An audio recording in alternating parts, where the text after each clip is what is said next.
Namaste. Welcome to another edition of Navimash podcast.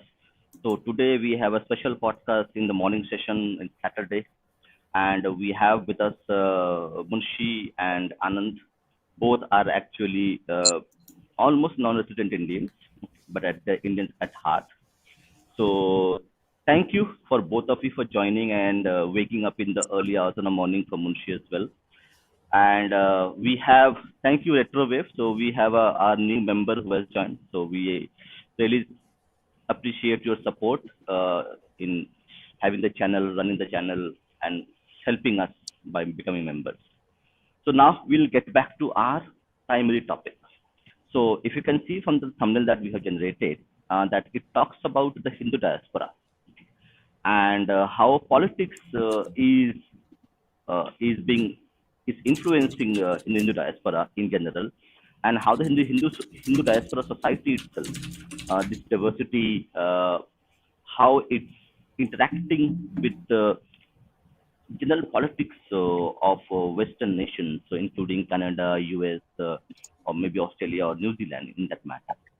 So we have with us two guests today. One is Anand, okay, who has lived a lot of his life outside India, and we have Munshi Shastri who has some experience of diaspora as well. So I'll first go back to Munshi and start off with your perception of politics in general in Hindu diaspora in North America specifically, and what do you see where how the Hindu community is integrating in terms of politics in general in those countries? Um, well, when it comes to, I think I'll split it in two ways, right? So there's the politics in the US, there's politics in say Canada, and there's general politics all over the hemisphere itself, right? So when it comes to the US, I think Hindus in the US are more assertive than they are, say, in Canada. In Canada, Hindus tend to be more passive. They tend to try to project an image of like successfully assimilated and integrated, and they're very timid. I would put it this way, right? So to give you an example of this, like I think a couple of years ago, when in the middle of COVID, when after a Khalistani activist was murdered in Canada, a bunch of Khalistanis, a very prominent Khalistani activist, basically called for essentially the ethnic cleansing of Indo-Hindu Canadians, basically. It took 3 days for a cabinet minister of Hindu Indian origin, who's also a Hindu, who has been to Hindu temples, who does worship in temples too, to give out a statement condemning that very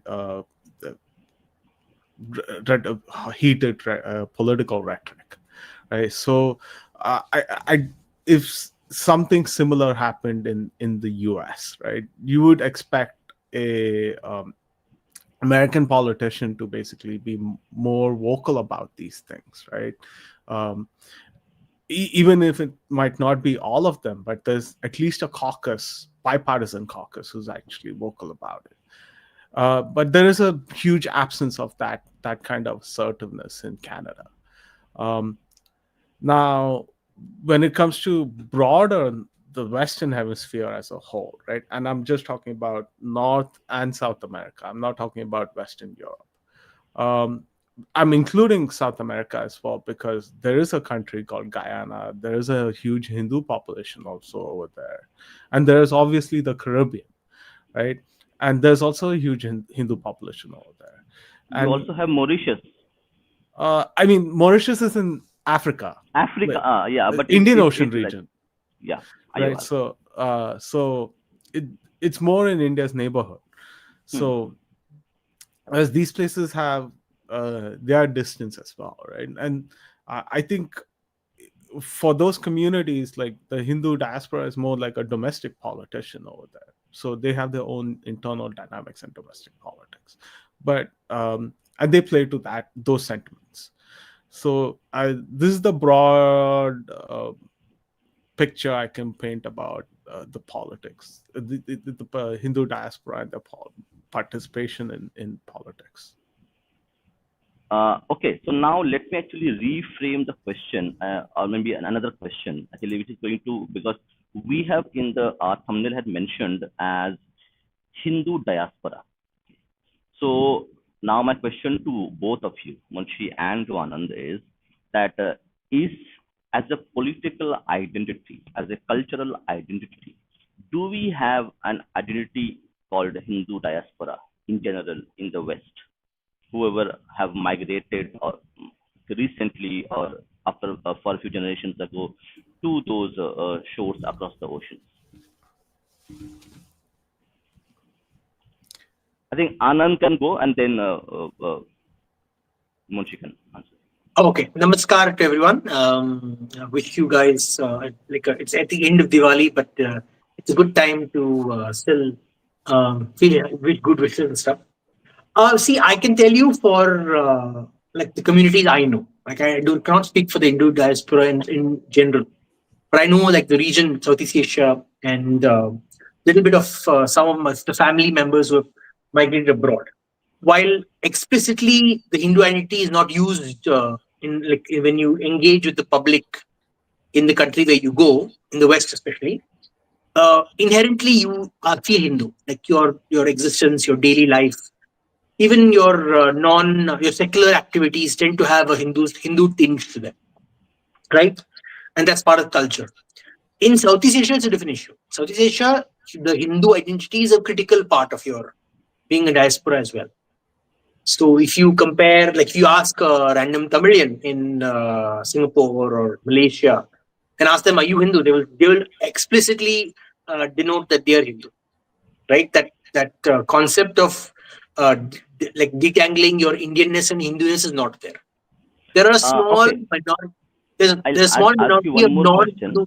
Sorry. I'll ask you one more question because it's important, because a lot of people might not know about it. Okay, even I did not know about it.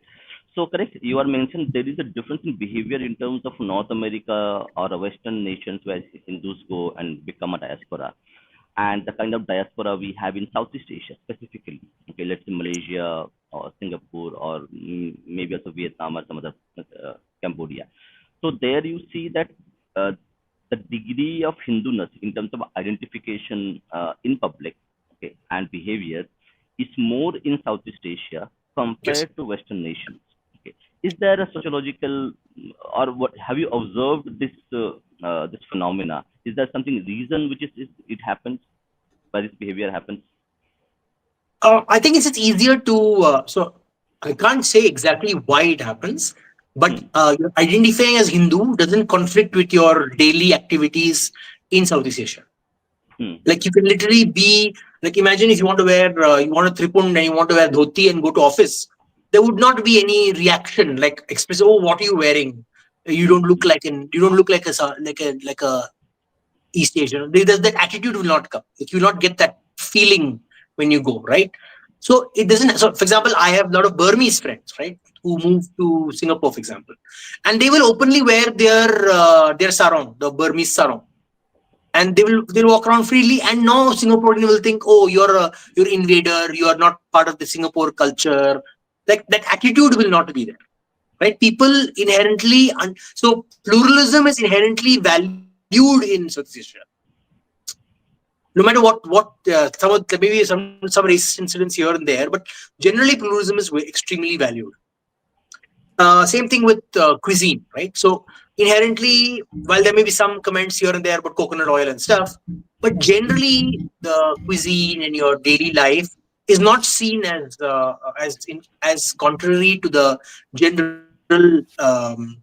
space in the country, right? You are allowed to be what you are, and while there again, like for example, Malaysia is a little different. It's a little different case, but because again, that's to do with religion. Like the religious identity is more important there than the cultural identities of different people.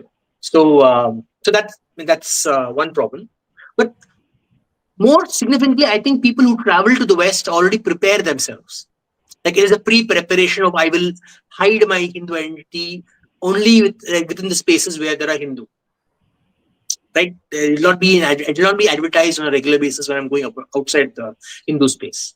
Like I go to the temple and that's where I'm Hindu. I go to family function, that's where I'm Hindu. That's what I have noticed. But beyond that, I can't say. Shastri will be better to explain on this. But that's what the distinguishing feature I have seen. Okay, now I am going to go back to Munshi and start our real discussion that we had. We have seen now incidents of New York City mayor candidate Zohran Mamdani visiting various religious places, including Hindu temples. Okay.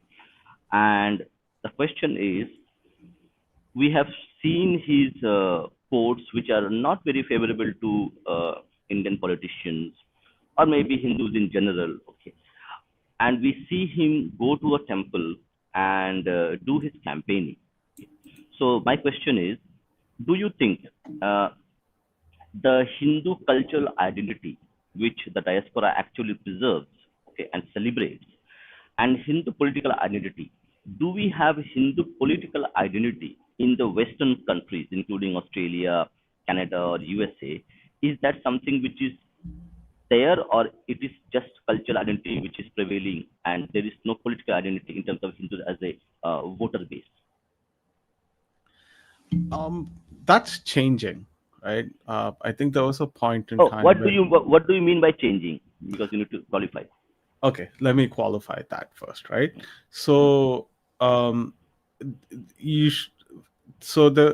least in North America, right? I'll start with the U.S., then I'll go to Canada later. So in the U.S., the first wave of Indian immigration in large numbers actually started in the late 70s, right? So there's one generation of Indians there. Another stream of Hindus came from the UK, right? They're basically Ugandan Hindus. The Gujaratis who were settled in Uganda and then expelled by Idi Amin, right? And there was another stream that actually came from the Caribbean and South America, right? They all came in the late 70s, early 80s, right? That was the first wave. Then you had a sizable wave after the 90s, right? This happened primarily from India again. The other thing was also, it was also because government of India then liberalized immigration schemes, right? So prior to that, if you had to leave India, you had to do something called get something called as an immigration check done, right? So government of India got rid of that in the 90s. So there was a secondary wave of Indians that came with that. Then you had a huge wave after .com and the tech boom that followed after that, right? So there was no Indian political identity or even a sizable community here that could basically become an electoral force, right? At least until the late 2000s, so around 2010 times, right? But today, I think that's changed completely, right? I think in North America, especially in the United States, there's a slow recognition of the Hindu community over there. You see that through messages, increasing amounts of messages, right? I think the first message for Diwali started under Bush 2, I believe. It was infrequent, but it happened, right? Then Obama kicked it up a notch. Then since then, it's been sort of like an annual occasion, right? At the presidential level. But what I find more interesting is that you are seeing this trend happen more at the state level. So, for example, Georgia is a good example of this, right? It's a southern state, and the image that you have of Georgia is that it's a very conservative state. It's a very Republican-leaning state. But if I'm not wrong, it is probably the first state to have declared Diwali as a official statutory holiday that people can take. Right. So, and I think that shows a sort of like a political identity being formed, not necessarily a political identity, but that Hindus are becoming politically active, but not just from a perspective of like melding into a broader ideology, but also being assertive about their identity as well, right? To some extent, like setting boundaries, or like trying to be um, rather than American, but Hindu American, right? I think that's been the significant change in America. In Canada, though,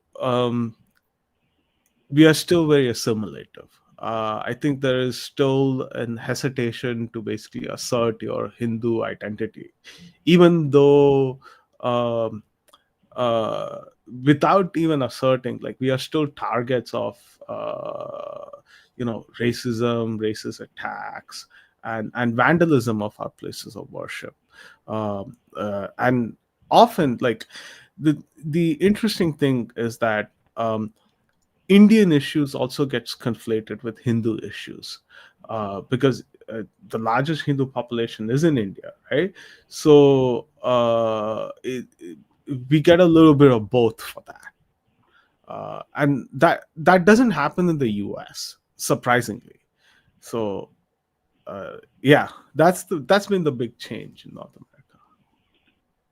America. Okay, so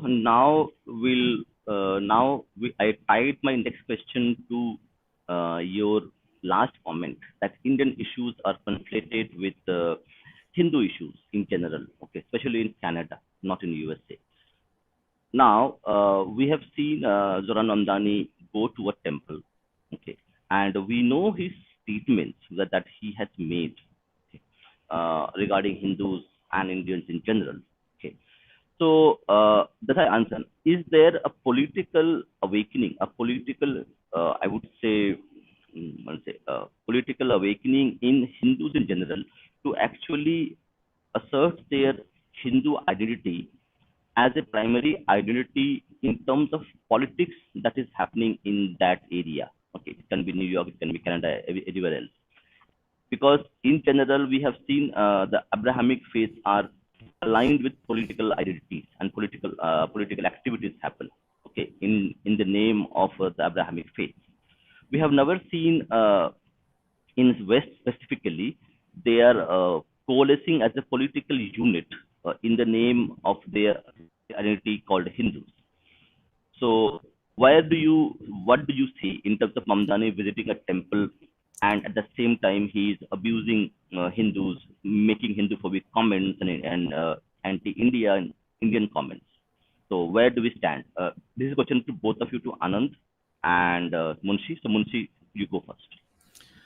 Okay, so I think we can look at it from a Hindu perspective, like a narrow lens, or we can look at it from a broader lens, right? Now, when it comes to local politics and how politicians reach out to communities, what Mamdani does is no different from any other politician, right? So every politician, places of worships are very, very popular for politicians because it is one of the few places where you can get a bunch of people together, right?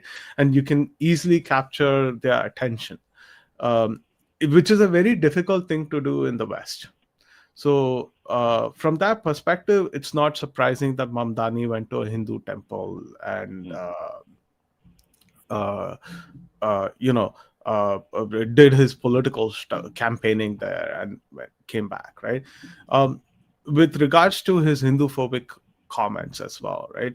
We can also adopt a similar kind of framing, right? Like we can also look at it a little bit more broadly and say that, okay, fine, in the US, right, we are the minorities, and there's broader white majority, and they have their own evangelical sort of like politics, and they have to play that electoral game. So they'll say some stuff here and there, but they won't mean it.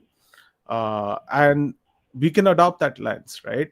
But I think to say that is sort of also dog whistling, and it misses the context of the situation. One is that he claims to be an Indian, right? He claims to be one of us, right? But he's he's basically like a Ugandan, Gujarati. Through Meera Nair's, he's basically an Indian kind of person. So, and he's using our language, our culture, for political political cash. Yeah, as political cash, and he's making Hindu-phobic comments at the same time. I think that rubs me the wrong way, right? It makes me not trust him as a person.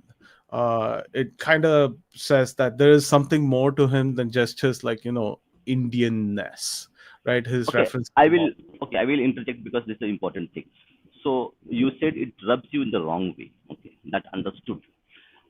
Is the Hindu diaspora community politically aware enough to understand that thing? And second question is that he knows, do the Hindu diaspora in the Northern America region are are they coalesced as a political unit? If not, then he thinks he can get away with that thing because they will not take it seriously, or they don't have the unity to actually oppose me or do something about it. Is there both at the same time? Hindu identity as a political identity is not as strong so that he can get away with these Hindu-phobic comments, or that it is not at all important for the Hindu community to think in that lines itself? I think there is pushback, right? There's definitely pushback, but the it's a very tough choice right now for New Yorkers too. I think that also needs to be acknowledged, right? Because they are dealing with a situation where everybody is a bad candidate, right? So that's democracy for you. Yeah. So and it's even more so bad for Hindus as well, right? Like I think a lot of people are wondering like how much of a shift that they can make, right, in terms of political weight. Now, it's not New Jersey, which is where I think like you have a very sizable Gujarati population. In some counties, you have close to about 50% Gujaratis over there. So that kind of comment would have basically been very, very would have had cost him quite a lot politically, right? But I'm not sure if that same dynamic exists in New York. So there's that one aspect of it. So he's able to get away with it, right? The other issue is, I think it's an issue of poor political campaigning from others. They have not been able to capitalize on it, right? They have not been able to frame a cohesive message around it, that he is a serial abuser, right? Because he doesn't just make Hindu-phobic comments, he also makes anti-Semitic comments, right? Like very, very subtle anti-Semitic comments. And he also plays the progressive card really well, right?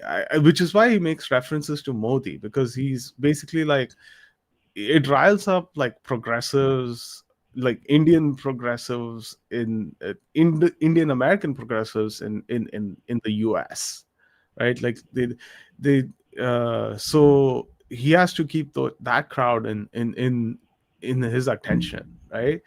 But yeah, it's a multitude of factors here, right? And you're dealing with a population who's essentially sort of like a minority among other minorities. So Okay, last thing I will say, is it deracinated minority, or there is an identity which is still stronger enough? Because we have seen diaspora Hindus doing a lot of things. Sabir Bhatia, example. Right? We know what he does nowadays on social platforms. So, do we see a significant amount of deracination of Hindu identity within the Western sphere for Hindus, or is it the minority who are deracinated and others still cling on to their Hindu political and cultural identity? I think there's a split, right? Like there is uh, a fraction of the diaspora which is definitely deracinated, right? And this grows. This is not just for Indian Hindus, but also for Caribbean Hindus as well.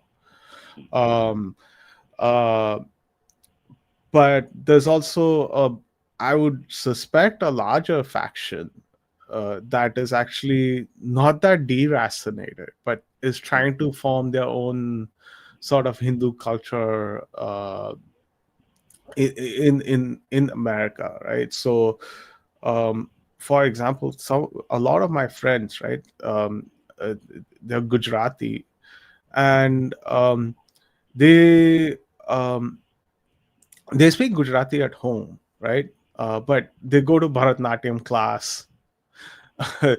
And they pick up Carnatic music, and um, uh, they're actually, weirdly enough, very huge Shaiva bhaktas, right? So, which is characteristically very un-Gujarati, if I might put it that way. So there is this melding going on of that within that faction itself, right? And there is this also very cross-cultural melding that um, you would typically see in urban India also happening, right? So, for example, like another friend of mine, like he's Telugu, but his spouse is Gujarati, right? So that is also another aspect happening. So, um, and each one of them are politically active in their own way, right? So, for example, the deracinated ones, they tend to hang out with progressive crowds, right? And they tend to drive the progressive politics. And these are also some of the people who have captured the humanities side of academia, and do maintain a sort of like do police it quite severely, like very, very severely. um like I would recommend people to just go online and watch any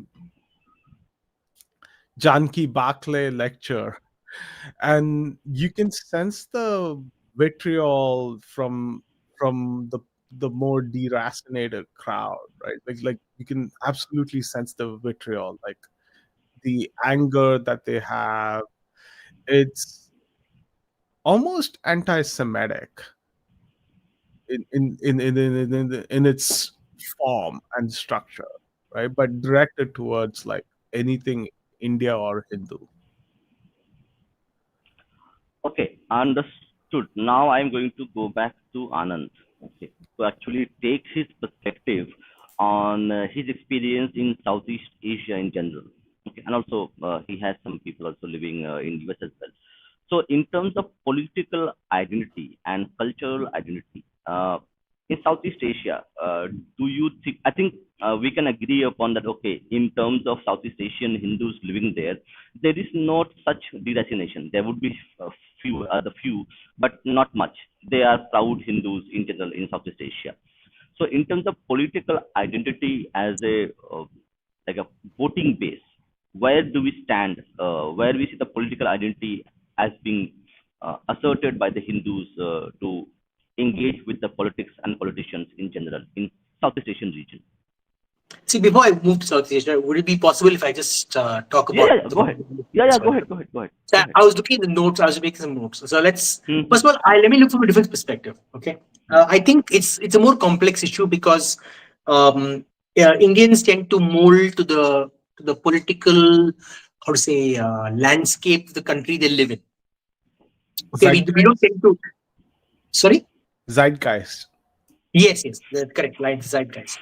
We don't tend to be like other communities that create our own landscape, right? If you look, for example, Mamdani comes from a community that creates its own landscape. Indian Hindus tend to like merge or work with the landscape that already exists, and they try to find their place there. So if you look at the what do you call it, the subset of the landscape within the American liberal circle, right, or the democratic/liberal circle, there has been a takeover of that space in the last 10 years, little more than like 15 years. I've been following this since the time when they started doing their woke politics, right? So when the Democratic Party slowly started using the neoliberals, so initially the Democratic Party was run by neoliberals, people like Hillary Clinton, Bill Clinton, right? People who were not really leftists, but they knew enough to use cultural issues to boost their popularity, right? So the slip of the Democratic Party started with basically using the woke politics, using race politics, and then 9/11 happened, right? 9/11 happened, it made a big shake-up, right? And then what the right of the US politics did was they gave more ammunition to the left. So if you look, there's an interesting trend, if you notice. Before 9/11, America was reasonably center. Like most people were in center. The fringes tended to not occupy too much space, right? When 9/11 happened, the right had excuse to go after countries in the world where they wanted to do a regime change operation.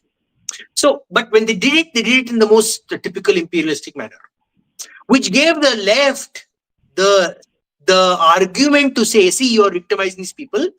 There is phobia against this community, right? So when this happened, a particular community within the liberal space started getting larger cultural capital, right? At the same time, this group that kept playing both sides. Like typically, they play both sides. They started making inroads in the Democratic Party. They started pushing in activists and leftists who are more aligned to their perspective. This is what happened post 9/11. Right, and as one after the other, the right wingers bungled the war, Afghanistan and Iraq. The left started getting more and more purchase within even so-called the middle. So the undecided voters, right? The anti-war undecided voters who many tended to vote Republican regardless of their more liberal identity. Right, they wanted less taxes, they wanted all that stuff.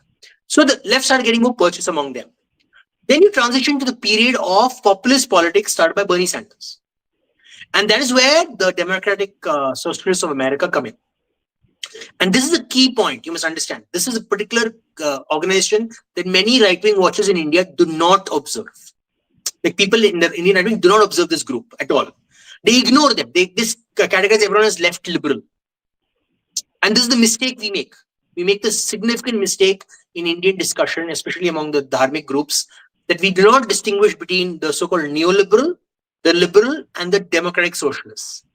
And Mamdani is part of the democratic socialists. Alexandria Ocasio-Cortez is part of the democratic socialists.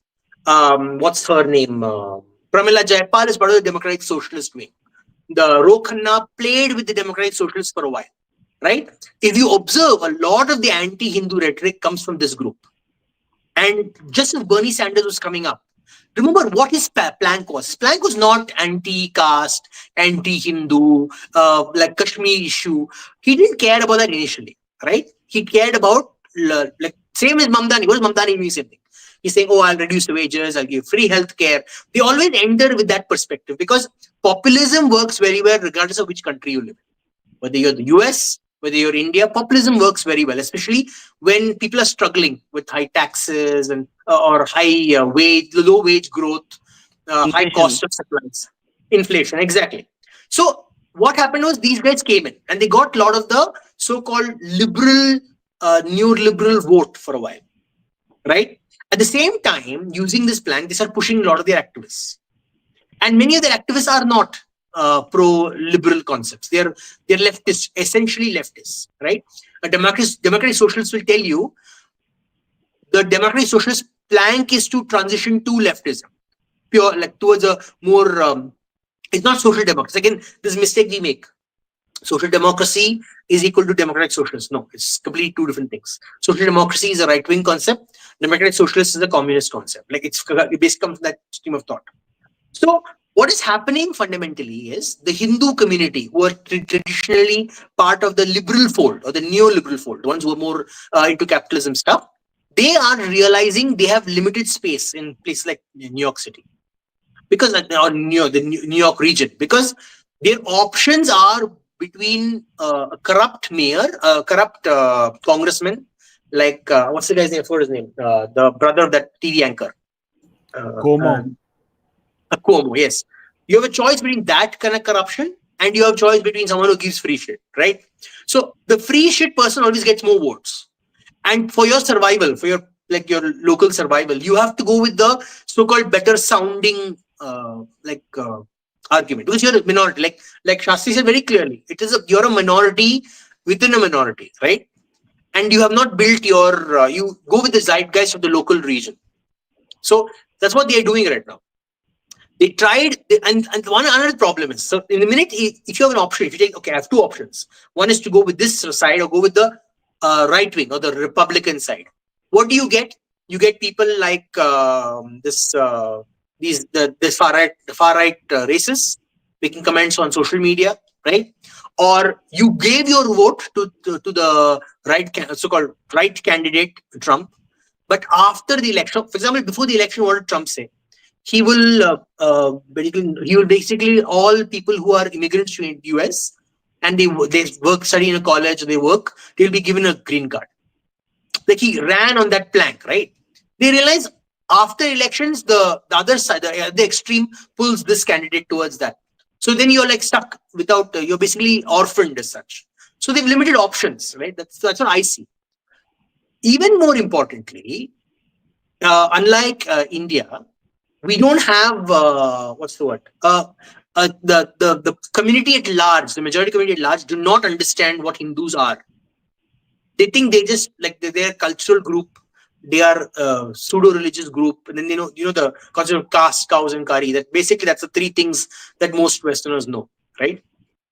And that is what they understand. So when the Hindu and this is my issue with many Hindu Americans as well, they do not engage beyond their food. They don't engage with the community beyond their food. Like they don't talk about their religion, right? And that could make a change. Like if you talk about your cultural or your philosophical what do you call it, community bit more frequently, maybe that might change over time. But right now, that's not the situation. So Okay, to me, so that is what's happening, and I don't think they're okay, deracinated. I'll have one more thing actually. Yeah, Last because statement. I think one statement at the end. hmm. The last thing is, I don't think they're deracinated. I think they are like intimidated. They don't feel like they can speak openly. But I don't think they're deracinated. Maybe kids are, but I don't think they are. In my opinion. Good point. I'll come back to Shastri and then I'll come back to on the Southeast Asia question as well. Shastri, when Anand is saying they are intimidated, not deracinated, what it tells you about the cow curry phenomena in terms of Hindu identity, not going beyond food. So why they feel intimidated in the West? They were feeling intimidated. Now they're not feeling intimidated in terms of their Hindu political identity as a public phenomenon. I think that's not true in the US, though. What he's saying is not true in the US, but it's definitely true in Canada, right? I mean, there is a sense of like intimidation about our identity in this country, at least. But I don't think that's true in the US. Like, it's changing quite rapidly. People are being more confident and more assertive about their Hindu identity, right? Like, PBS has like a a series called Ragas, for example. That's the US public broadcasting system, right? But despite having a sizable Hindu population, probably by percentage in Canada, the CBC doesn't have a similar series, right? Like even the Canadian government's celebration of Diwali is like kind of muted, right? Like there's nothing on there's no public broadcasting that says that, hey, here's how Hindus celebrate Diwali or something like that, right? There's just one commemorative stamp. So, and the other thing is here they tend to, there's this irritating aspect of Canadian politics where it's like they have to equivocate everything. Here they do it with like Diwali has to be part of Pandit Chor Divas, which is supposedly out of season Sikh holiday. I mean, like I know it's supposed to be in February, so I'm kind of confused. How did it end up in Diwali? But there's this equivocation that happens, right? I mean, to paraphrase again, right? So what Anand said is right in Canada, but I don't think it's right in the US anymore. I say one thing, just on this one topic, like this the TBS mentioned. See, let me draw like a sharp divide. Like I'll show you why I mean this, right? So when you talked about ragas, right? When they talk about ragas, they don't talk about the fundamental where the raga came from. It came from a tradition. It's a Hindu tradition. It didn't come from Islamic tradition. It didn't come from Christian tradition. Nothing. It didn't come from any other tradition. It came from fundamentally Hindu tradition, because both Hindustani and Carnatic come from the dharmic corpus, right? Same way, if you talk about compare the black church music, there is clearly like the concept of church music is in the zeitgeist. Like people will accept that the way black singers come out is through religious services, like gospel singing, right? It comes from that. Same way with maybe Christian classical music. It comes, they draw like directly from that person. They're not shy about talking about the Christian roots of something, some form of music. Same thing with Muslims in the US. Like if they're talking about Sufi music, they will mention the Islamic part of it. They will not mention, it's a cultural thing. It's not a religious thing. Like, that's the thing. I'm saying that distinction is not there. Even Buddhists are more assertive in the. So for example, Buddhists are able to very clearly state what is from their community, from their religion, or from their philosophical tradition. Hindus rarely state explicitly. Like when you talk about yoga, right? Why is this crazy explosion of yoga without any like religious or even philosophical aspects attached to it? Because the Hindu who teaches the yoga to the next the line in the row doesn't say this is fundamental part of yoga. This philosophical and religious like dhyana, which is part of yoga, is not being translated on, saying this is required for you when you teach yoga. Then the next person goes and does makes what hot yoga, goat yoga, one hand like yoga, warm, like all the crazy stuff. Because you don't assert fundamentally what your tradition are. And that's what I don't think the intimidation is like someone even told you keep quiet. It's more like you're self-imposing, like, oh, I don't want to ruffle the feathers of other people. I think it's more self-imposed, in my opinion. Sorry. I sort of mildly disagree with this, because I think people don't realize that Buddhism has been extremely commercialized in North America.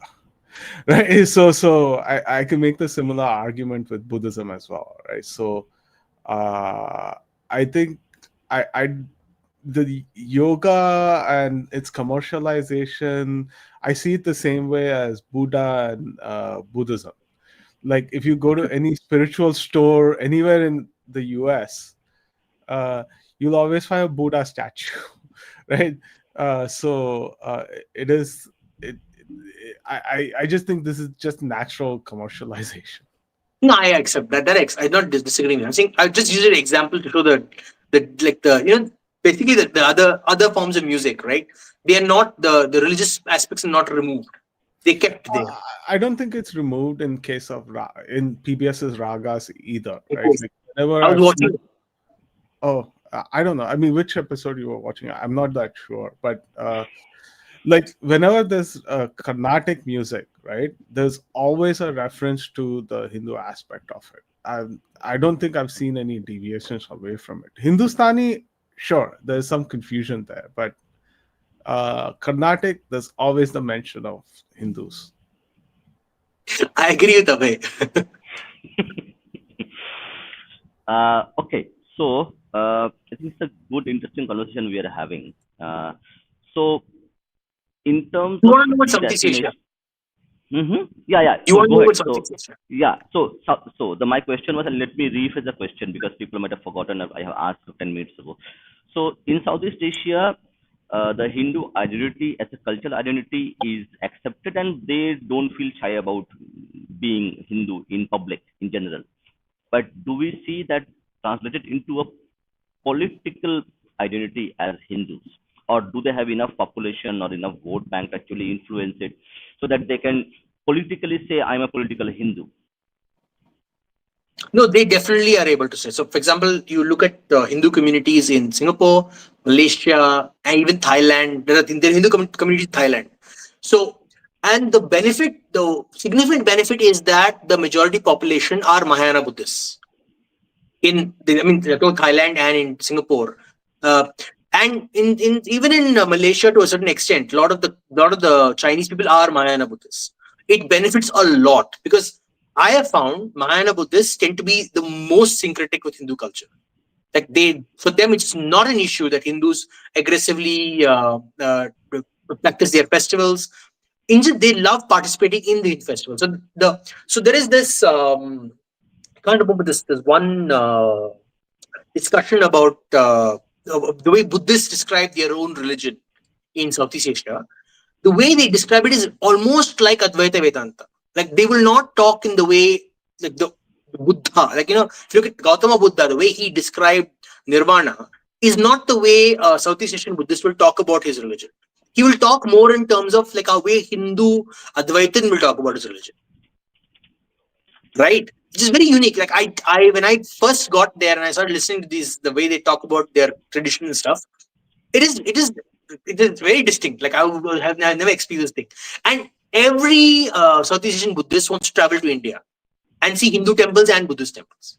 They want to see both. They want to see the syncretic culture, right? So it helps that the majority community does not see you as a danger.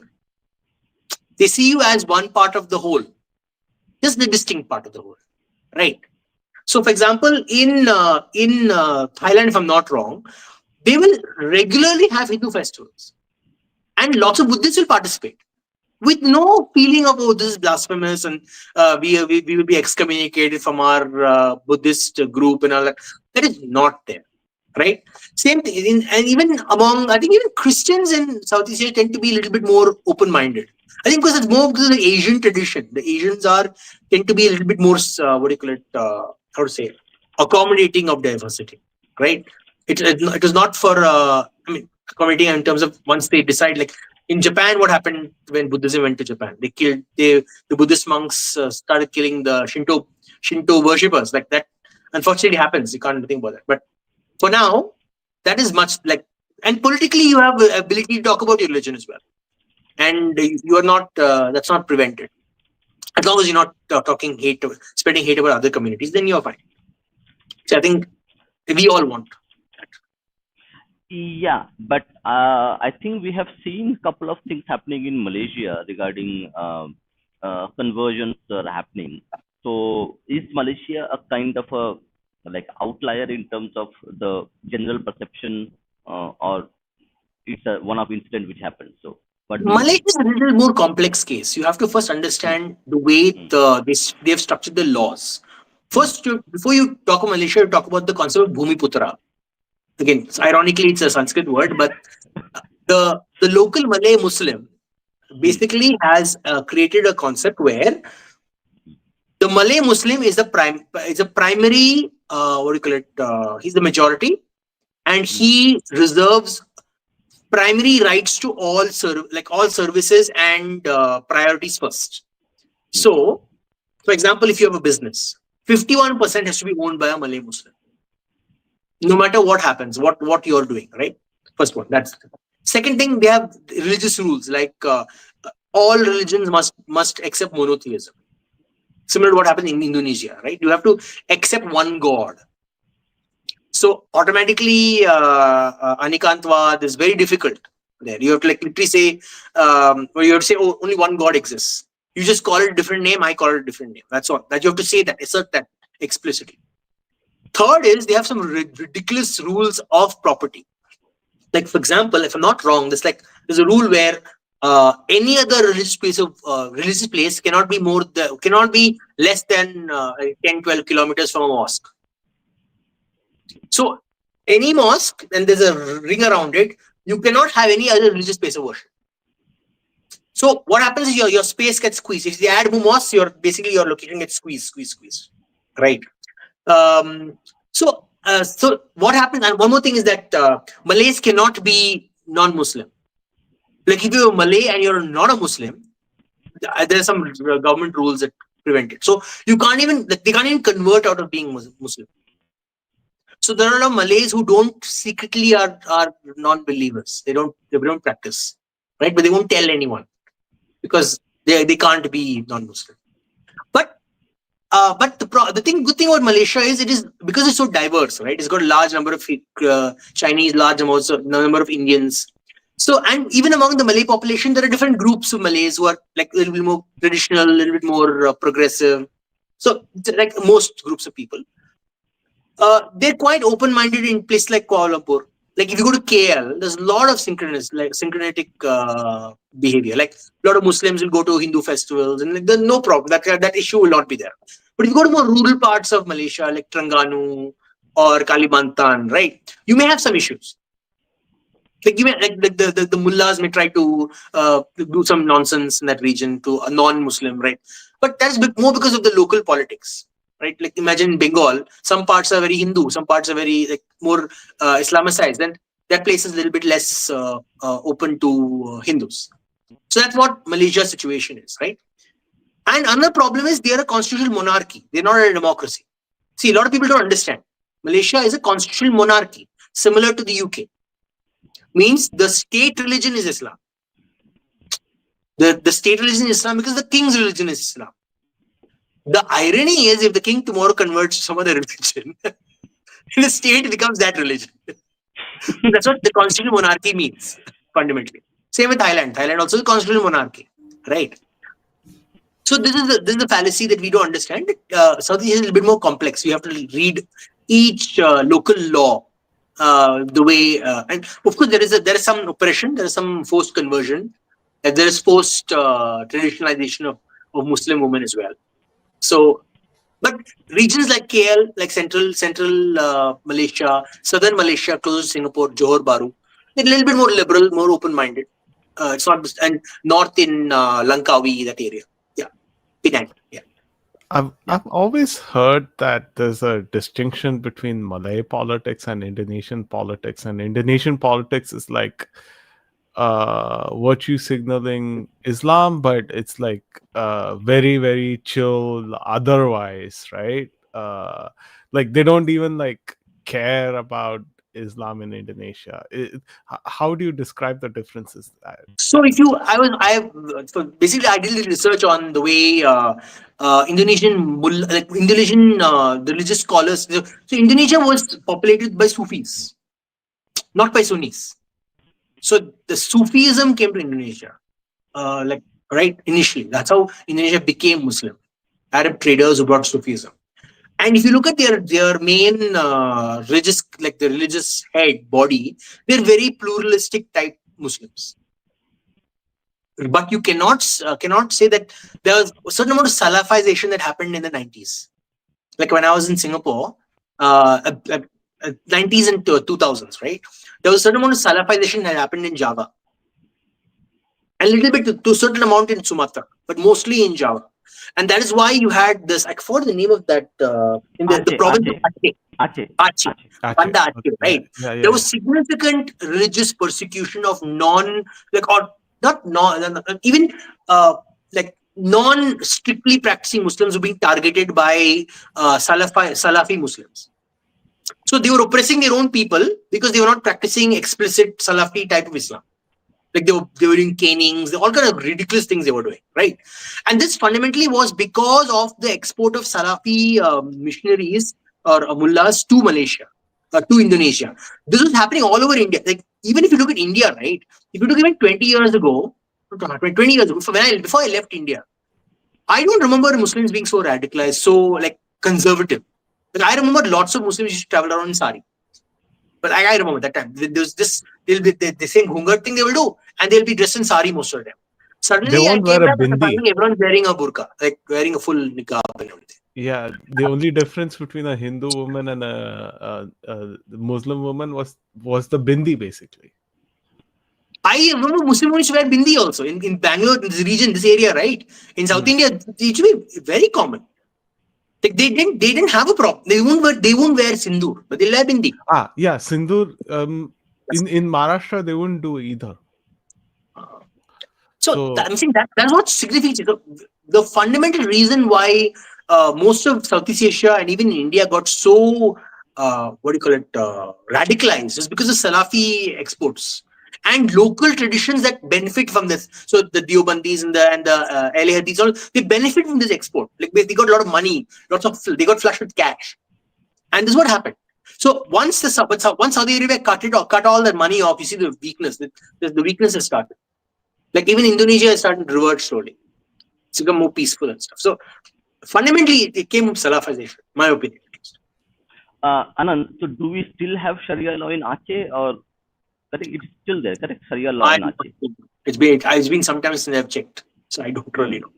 I haven't seen any new incidents, but in Malaysia there are certain groups, certain states where there are some Muslim organizations that push this stuff. Not all, okay. Some. Okay, I think we are coming to the end of the program. Also, Munshi also needs to go. Okay. Or Munshi, you have some time, so we can talk for 15 minutes more. I have some time. Okay, good, no problem. So now let's come back to. So now we have discussed the Hindu identity across the oceans, beyond the oceans in Southeast Asia and in the Atlantic. So we have talked about the political identity and the cultural identity. Okay. Now let's look forward. Let's look forward that now both Anand and Munshi agree, and also people who want to join the conversation. Now it is open to members only. So people who are members, just go to the members only post on the channel, the community post. You will find the link to actually come and talk to us and share your views as well. So we encourage everybody to have and share their views. So if you want to do it, go ahead and do it. So let's look forward. We have seen a kind of I have put this book, Munshi, if you can see this book, correct? I have put this book for a reason, okay? A kind of a symbolic representation of what I'm going to say now. Is that we have seen proud Bharatiya feeling among Indians across the globe, including diaspora Hindus, including diaspora Indians, everybody. Everybody is now proud of Bharat, okay, as a civilization, as a country, okay, as a place where people live, people come from. Okay. From that perspective, that the prosperity of Bharat, okay, the growth of its economy, the growth of its cultural influence, which is now growing at a very rapid pace. In this context, do you see the Hindu diaspora specifically, okay, coalescing as a political unit, okay, leveraging the cultural identity of Hinduism, but also mixing it or melding it with the prosperous Bharat that we see today as a kind of a new political identity where they are not ashamed for being casteist because Bharat has gone beyond being a caste and a cobra kind of a symbolism. Munshi, to you. I mean, that's already happening, right? Like we have a hit Netflix show, and they were showing the Ganesh Puja itself. Right now, if that's not a assertion of Hindu identity or like a presentation of Hindu identity, then what is? So, I mean, uh, but I do want to add some nuance to it as well, right? So the diaspora feels good about India. They're not proud, right? So now you can feel good because India is finally on the mend, right? Like it, she's fixing her issues, and you can feel quite good about it. But we still have a long way to go, right? Like Why not proud? Because what I have seen in terms of people, communities, community leaders within the, especially North American region, correct? They are very proud to be like part of this heritage and culture. What I have seen, you know better than me, but in terms of media optics, it was that. I mean, see, the thing is like they are asserting what is their basic identity, right? At the end of the day, in the West, largely still like India means Hindu, Hindu means India, right? Like it still largely means that way. Other communities haven't like other communities haven't embraced their Indianness, right? Like, sure, there's a Jain population as well, and they do embrace their Indianness, but they do meld within the broader Hindu identity. And there is Nepali Hindus, but they also are also curiously more Indian than they are Hindus. Sorry, than they are Nepali, rather. Sorry, that's what I mean to say. So um, uh, people are feeling good about India. They are proud of their Hindu identity, right? But I don't think they're proud of India because it's like it's not there yet, right? Like, um, for example, like a lot of kshetras are not in good conditions. And now, if you're a proud Hindu, you come to India and then you you've basically like lived all your life listening to stories about these Tirtha Kshetras.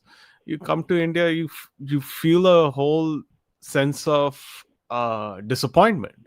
But at the same time, you see all the changes happening, you feel good about it. That hopefully in my lifetime, my Tirtha Kshetra also gets a similar kind of treatment or rejuvenation or kumbhabhishekam, right?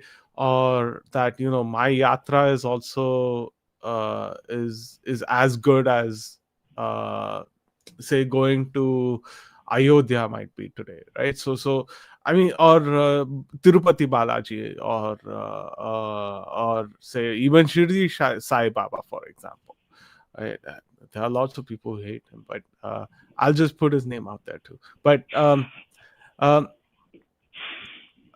mean, it's a Varkari tradition. Own it, please. Don't diss him. Like he's Varkari through and through. So You it's are stirring a controversy.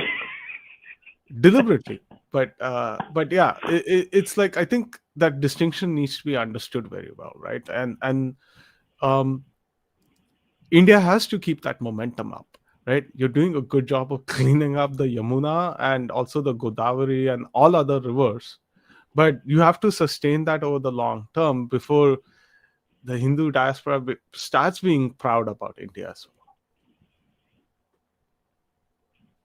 Okay, so now we are going to talk about, now this discussion is open to everybody. So people, if you want to join members, please join and share your views. Now my questions are over. Okay, so Can I I say think we something have. about the question you asked, Munshi? No, go ahead. Yeah. Obviously, you want to So, answer the question. so first thing is the Hindu community needs to make some certain certain basic things clear as a community, right? Like, like first thing to me, 100% all Hindus must make this thing very clear. Respect for Bhudevi. That must be the first. For me, every Hindu, if you honestly say you're a Hindu, first should respect for Bhudevi. You go watch Mahavatar Narsimha, say, oh, Varaha Avatar saved Bhudevi, but then you go to Yamuna and throw trash in her, and then say, I'm a great Hindu. There is something problematic there, right? If you can't respect Ganga Maya, you can't respect Yamuna Maya, you can't respect Bhudevi, and you go around saying you're a Hindu, you're a Katta Hindu, there is something problematic there. Like that kind of self-inquisition is required in the Hindu community. I'm sorry, but that is first thing before everything else. If you respect your Devi, then you respect her in all her forms. Okay, is that the result of deracination, where I'll take borrow Shastri's word, like you equate things, okay? Your Abrahamic faith, Hindu faith, they are all same. So that bullshit crap which has been fed to us for over 100 years, okay, that has created a kind of, is that the kind of deracination we see over a long period of time? Is that created that kind of behavior? It's not deracination. It is basically thinking that I'll do some ritual and it's my duty over. Like it is performative Hinduism. You are not Hindu. You are performing the act of Hindu. Like any random Muslim can come and perform that act, and he also will be called him. He can call himself Hindu then. What is your fundamental reason for being Hindu? Like why are you Hindu? Because you could do puja? No, because you want to have bhakti for Bhudevi. When you have bhakti for Bhudevi, your bhakti should extend to all her creation, including the land that she's created, right? You exist on her, and there's a contradiction in one person's. Like, for me, this was my fundamental problem. I talk about my parents also. I'll say, when you're a bhakta of something, be full bhakta of that. Don't be partial bhakta. Don't be but don't be performative. Be full. Don't, this half and half is the problem, or 10% and doing 10% and saying I'm 100%. Right? When you worship the forest, be fully worshipful of the forest. Don't be like half worshipful of the forest when it suits me. Yeah, I want to take a cue from this because correct, the movie Pushpa, talks about, like, it shows a lot of Hindu symbolism, but the same guy actually cuts the trees and the forest. Yeah. So that's an inherent contradiction that we see. Okay. Yeah. Munshi, your point of view on this? I mean, initially I was going to say, sure, poverty plays a role, but I think I'm going to shy away from that for a bit, right? But because what you really have is a poverty of mind. It's not poverty in the material sense, but it's a poverty in the mental sense, right? So I have seen rich, somewhat more middle class Hindus and also poorer Hindus engage in very poor civic habits. Everyone, right? And that needs to go away. And I also think socialism played a role here, because the mentality in India is basically like it's a government problem. It's not a community issue, right? So that is slowly changing, but again, it's still, people's mentality is still, it's a government problem. Like if I throw trash, the government will pick it up, right? And if the government doesn't, then the government is incompetent, right? There's no self-reflection on the fact that you are contributing towards trash. And yeah, socialism does play a huge role in this, actually, because it has been drilled into our brains by the stupid socialist system that government will take care of everything, right? And the My Baap Sarkar, syndrome. No, I think it's a complex, a little bit more. I think it's more about the more feudal identity that someone else will take care of the problem. The road sweeper will do his job. Like I've heard this argument many times when people throw, it's my country. Someone has been given paid to clean the road. They will clean the road. Like that attitude that it's someone else's job to do this. So I'm free to do this shit. No, to a certain extent, this also contribute to the overall tendency. But I think it's a feudal attitude. This is, you gave reservation, but you treated the people who are in the reserve category the same way. You Yeah, still treat and them that way, and you think that the situation will change.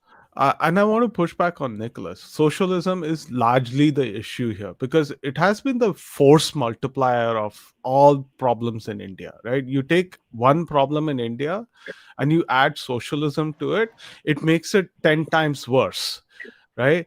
And then you add several generations on top of that, you made the same problem 25 times worse, right? And you add the nature of how irresponsible socialism is with money and how you spend it, and you make the same problem 50 times worse than the previous 30 times over. So yes, socialism is the main problem here, right? Because it Yes. basically amplified all existing problems that we had.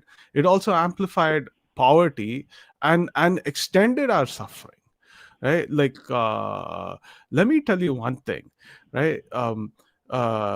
It's like it's not fun, uh like just barely surviving cholera, and because the government thought socialism was a better experiment than building proper hospitals and infrastructure. Is it possible to get Nicholas to come onto the thing? Can we have a conversation? Because I think there are a lot of what do you call it? Lot of gaslighting going on. Like I think he's not able to see when you say country is ruined by capitalism. No, country is not ruined by capitalism because no country is completely capitalistic. I'm not sure Fundamentally, whether Nicholas is a real person. So Nicholas, if you're a real WASP in in that context, or like if you are from in that part of North America, then you can come to the podcast. Uh, if you want to say, then I will share the link. Let's see what he says. So because yes, so I what? have this. I was going to go with the point that I made. No Hmm, country is completely capitalistic because fundamentally politics is about catering to the population. And when you do that, populism comes into the problem, into the big picture. No country in this world can be capitalistic, right? And what does capitalism do? Capitalism provides you the tools for you to keep your private property. That is the extent of what capitalism does. What you earn, you can keep. That is the only thing that capitalism teaches you. Everything else is an extension of the state defining rules for the capitalist. For example, when you have crony capitalism, it's because of the nexus between rich people and the influencers. That has nothing to do with capitalism, essentially. That has to do with human relations. So your duty, if you really care about those issues, is to target the human relation part of it, not the fundamental idea that you keep what you earn. What does socialism say? You cannot keep what you earn. What you earn is required by everyone else. Then it takes away the incentive for you to do anything beyond what the bare minimum that you need to survive. Right? That is the problem. The problem with this argument, I always hear this argument. Capitalism ruined everything. No, capitalism didn't ruin anything. The human relation, the state that you defined using the tools of your society is what ruined whatever the thing ruining that you said.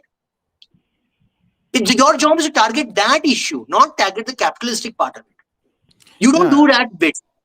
You don't do that bit and you blame it on the capitalistic, the concept of capitalism, then you are the one falling short, not the capitalist. yeah, I mean, and the other thing is like capitalism requires active management, right? Like you can't sit behind and be passive about everything. So like if you are too fiscally profligate that you spend money without caring about anything, obviously you're going to ruin your country, right? Like so it requires a lot of active management, and that also requires that you give people a lot more agency, right? So this thing that capitalism, countries got ruined by capitalism is completely false. It's not countries did not get ruined by capitalism. Countries got ruined by capitalism because they did not actively manage it properly, right? Yes, It requires a lot of work to make things work. exactly. I didn't understand this next statement he made. I didn't understand it. India would Yeah, have been a feudalist. that's why I'm not taking this, because it doesn't make any sense. Yeah, Nicholas, if you want to make your point, uh, you can say yes. Then I will share the link. You can come and join and discuss about it. Making vague So statement doesn't make any good. let's leave this. Nicholas, he's deviating the discussion. I want to talk about a little Hmm. bit more. So I was talking about Bhudevi. Hmm. First of all, you have to, your bhakti in your Bhudevi needs to come first. Second thing is, as we've discussed, socialism needs, I mean, you can have some amount of social welfare. I'm not against social welfare. Like, we need social welfare in a what do you call it, GDP per capita country. We need that. We need social welfare. And I think Anand, hold on. See, in the dharmic culture, in the Hindu culture, correct, in the Sanatani culture, welfare is actually woven into our lifestyle itself. it is. Okay. Like, I am taking, if I go out in the morning walk, correct, I'll buy a banana or something and give it to the cow, and I do it out of my own will. Okay. Yes. If somebody needs something, I will voluntarily do it for that person. Okay, if it doesn't have the resources. And Correct. all major temples have annadanam as well. So I mean, some amount of social welfare is already baked into Hindu culture, right? But we do have our culture is more tilted towards trade, right? The entire Purushatra basically says you need to make money for dharma. So wealth is also quite important, right? And we are tilted more towards wealth. But the reason I said social welfare is because we do not live our country. The Hindus don't live like a Hindu country. We live like a secular socialist country, unfortunately, right? Yeah. And to assist the people who don't have access to the so-called welfare, the welfare system of Hindu, because Hindu temples are under state control. Even the Hindu temple cannot decide, okay, I'm going to do welfare in the region, and I'll independently do it without the state interfering. Like, for example, if tomorrow, if a certain region, the Hindu community wants to do welfare, some politician like, oh my God, you're coming on my turf, they'll send gundas, and they cause a problem, right? So that way, the Hindu community is stifled to do welfare, right? That's fundamental problem. The second thing is, the reason I went to is because I understand where the Prime Minister and the BJP is going with this concept of welfare, right?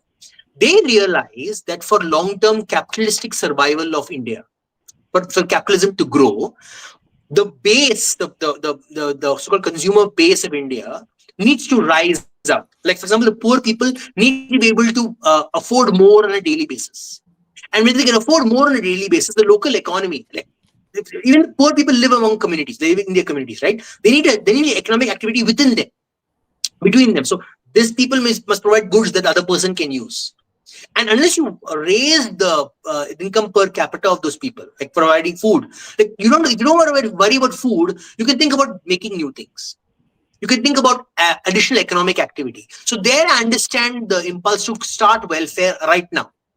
So if they continue welfare for the next 20 years, I might be pissed off. But for now, the welfare for the poorest makes sense in the longer capitalistic idea that they should be able to afford their own things in the future. So for now, you assist them in removing that need to like worry about your food, so you can build more goods. You can diversify what you work in. You don't have to go and be a mazdoor somewhere.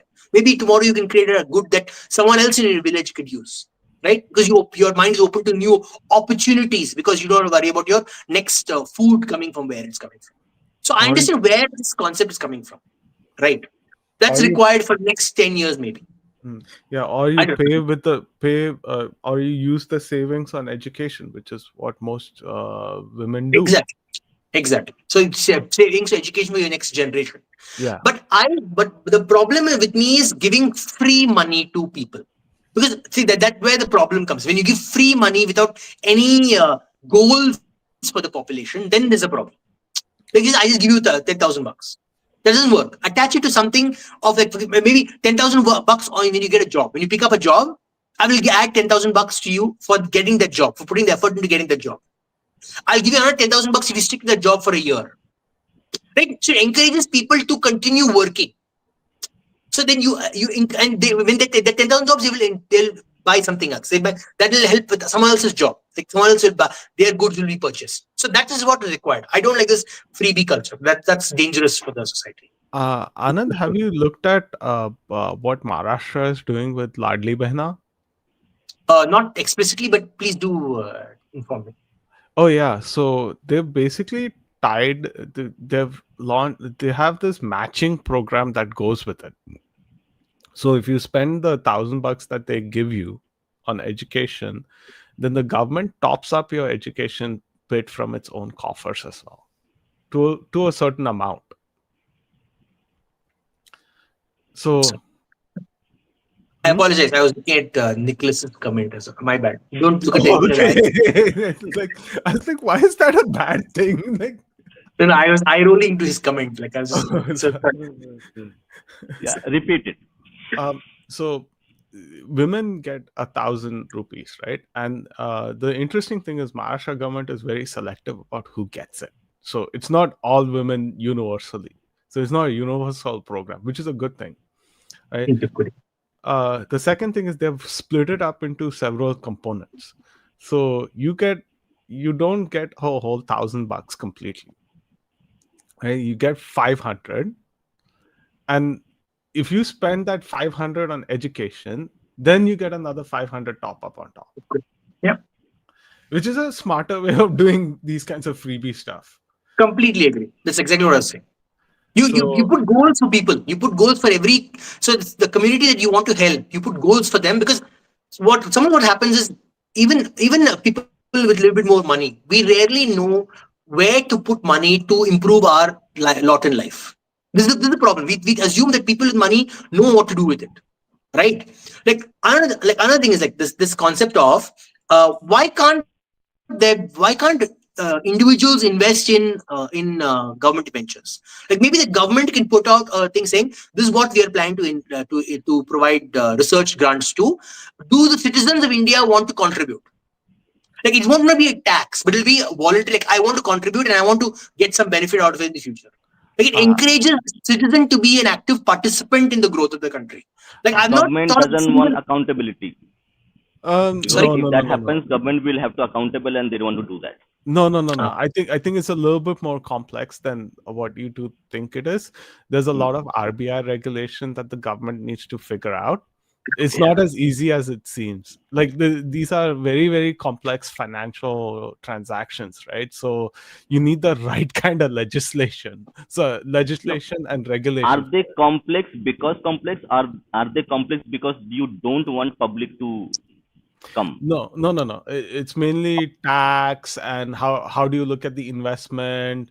Then there's like risks around. No, it is deliberately made complex just to make sure that common people can't come and do anything about it, or is it something really complex? No, I agree. It's a genuine thing. It's a genuine thing. No, I think the bureaucracy likes to make things more complicated because then only it's like I have the keys to the castle. So then you have to go to certain people who understand the law. See, I've noticed this one thing. Lawyers want to put themselves in everything in the country. Like they want to be in every aspect of it. Whether it's not even their business, they want to stick themselves in it. So they make a regulation in such a way that they have to be consulted in everything. No. This is an issue of capital markets stuff. Right? I know, but I'm saying I think it's also a contributing factor. Yeah, because it's like if you open, I mean, it's very complex is what I'm trying to say, because there's multiple players, right? And you have to deal with foreign investment. So carving out the regulatory space is going to be an interesting thing, right? So that's what I'm saying. I think that's what Nava is saying. He's saying, why is it so complex? Why can't they make it a little bit more easier to understand for the layman? Little bit easier. It's too complex.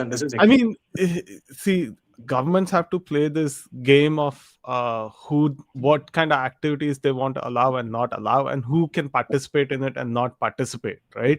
Now, when it becomes a question of who can participate and not participate, that itself becomes a complex. You will get a complex answer around it.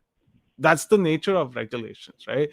And our capital markets is not as open as, say, the US.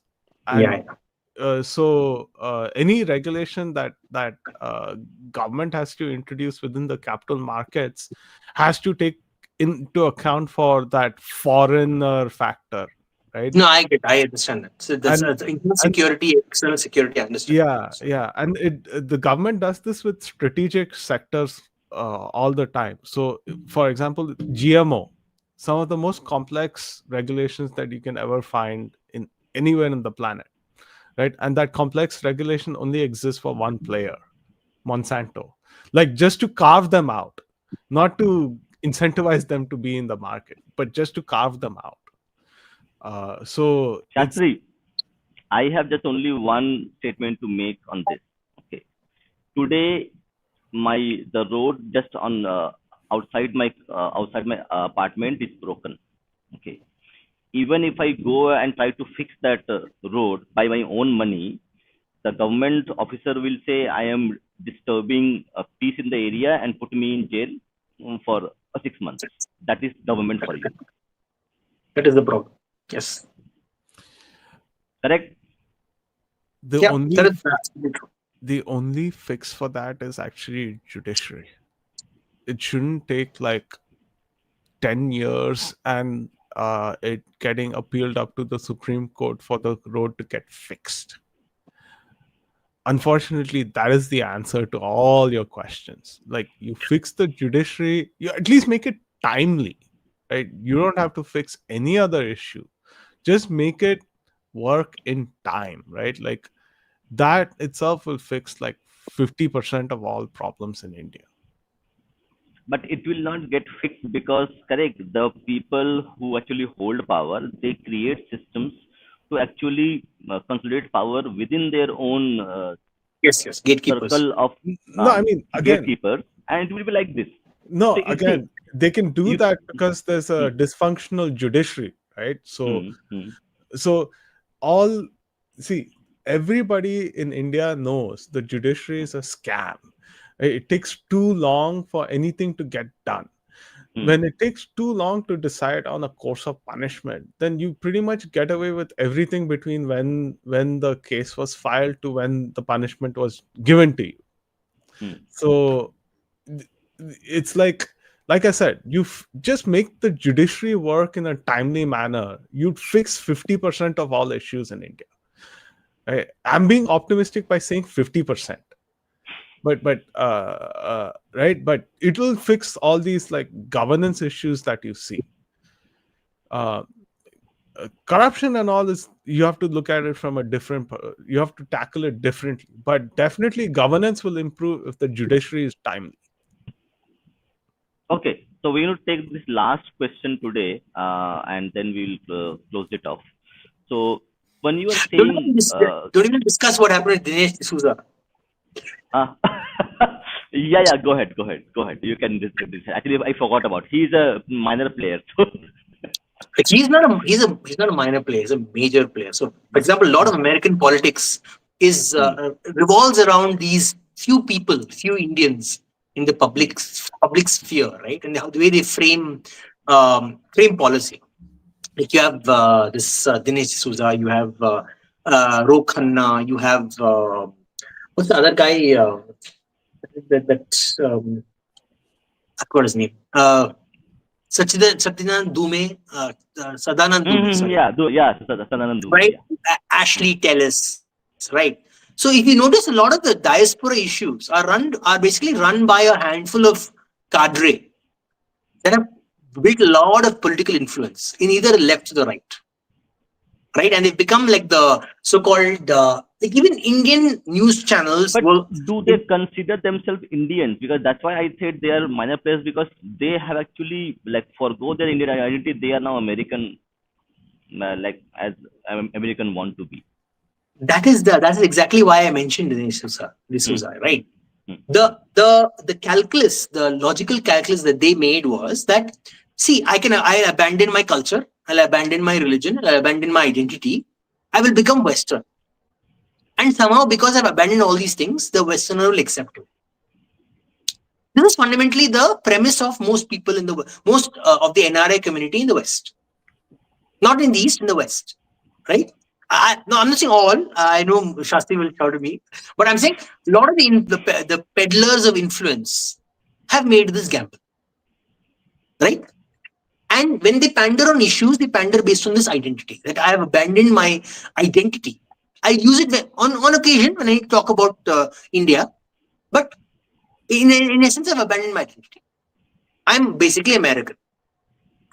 But the rude awakening comes is when they have an opinion that's diverse to the opinion of the group that they've basically joined. Right. The minute Ro Khanna said something positive about India, what happened?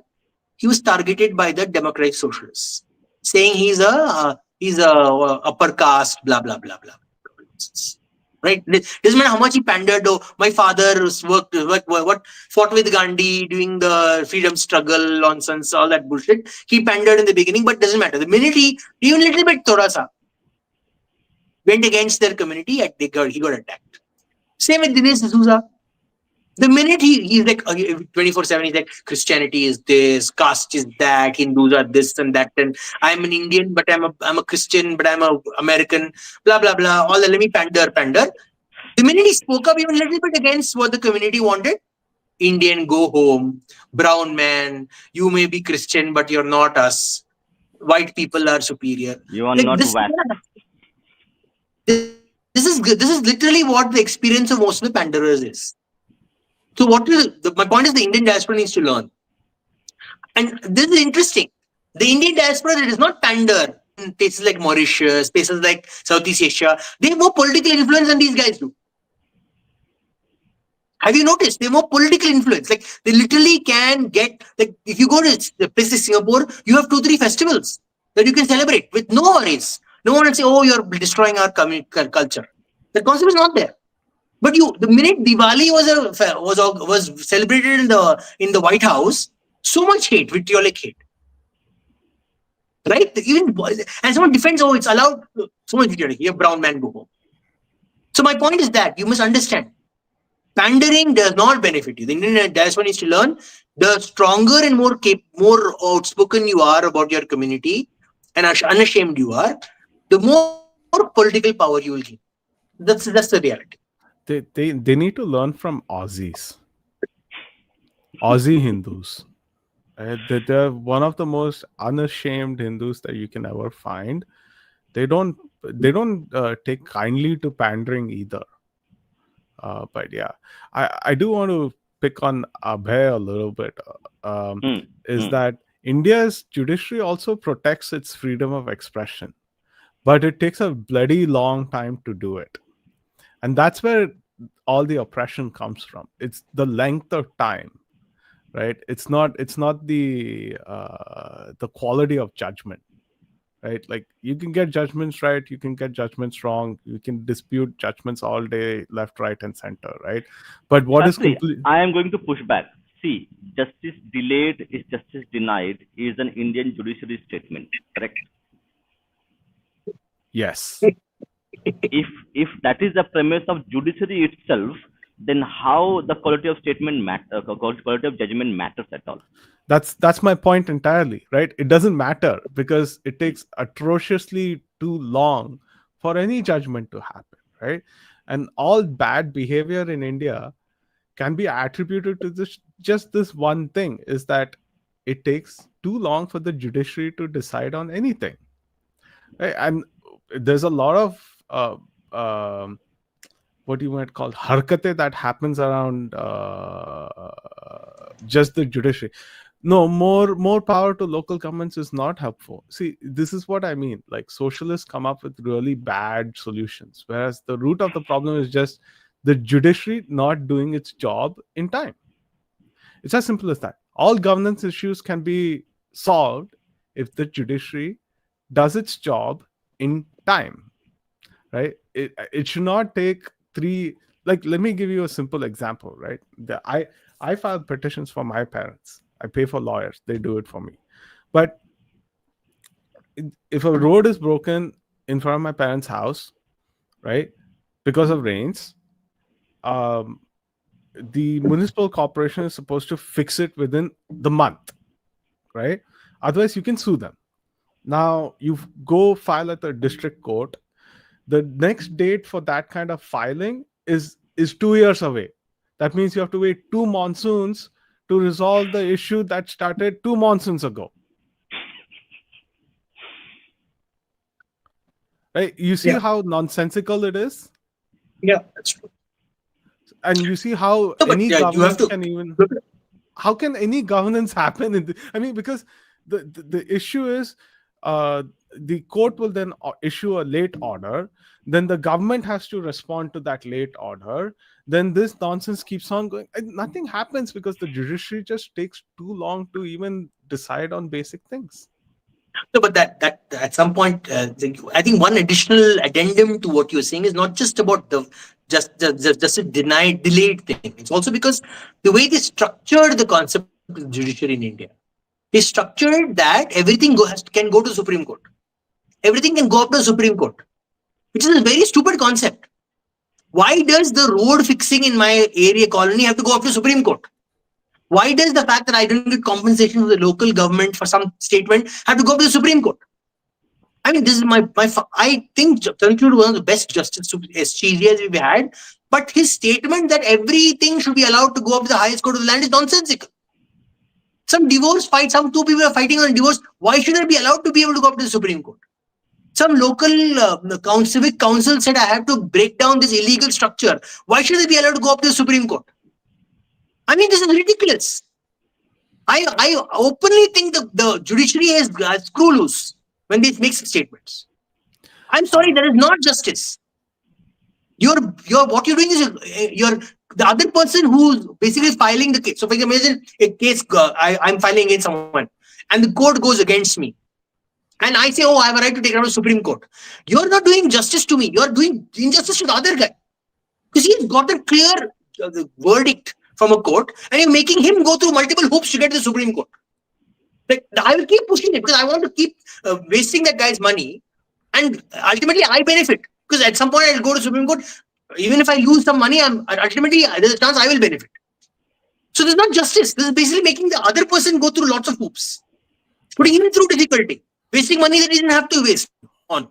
Okay, coming back to the topic, can you quote? No, Can you highlight that's my problem. Abhay again? No. The next statement.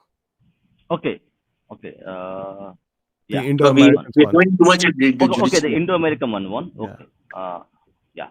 This is wrong. No, the issue with Indian Americans was always numbers. It was not a issue of will. And now that there's numbers, they're actually showing it. Like just today, CONA, which is Coalition of Hindus of North America, a grassroots advocacy organization, Hindu advocacy organization, by the way, got a bipartisan statement from the US Congress about the anti-Hindu seminar happening in Rutgers University, right? I mean, they're being quite sigma about these things. Sorry, so alphas about these things, if I want to use his phraseology there.